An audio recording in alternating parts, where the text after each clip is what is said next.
ازيكم عاملين ايه؟ قول يا حلو قول قول يا حلو قول. معانا النهاردة موقع حلو أوي.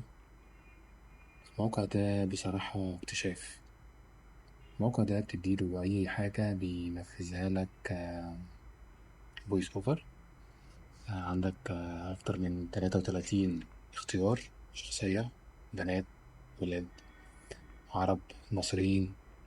يعني كل اللي انت عايزه هتلاقيه في الموقع ده. نبدأ الأول بخش على جيمناي، نكتب محتوى عن اللي في دماغ المتحف المصري الكبير. نتكلم عن التفاصيل اللي موجودة فيه، المساحة، الافتتاح، في كام قطعة، يعني شوية معلومات كده عن المتحف.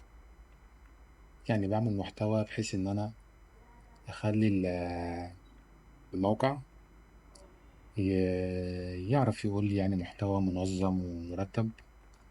زي ما انتوا شايفين كده، كاتب لي معلومات عن رمسيس التاني حتى التصميم بتاع المتحف كامل، TTS Maker هو أداة أبرز القطع مجانية اللي موجودة للتحويل من النص إلى الكلام توفر خدمات ترجمة وعددها، الكلام. المعلومات، يعني شوية حاجات كده.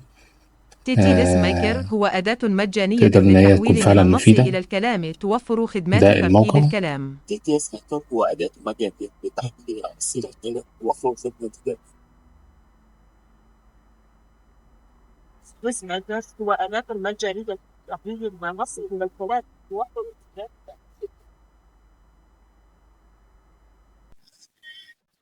عندنا أكتر من 33 صوت زي ما أنا قلت، وبيحول لك الحاجة في دقايق، في أقل من دقيقة.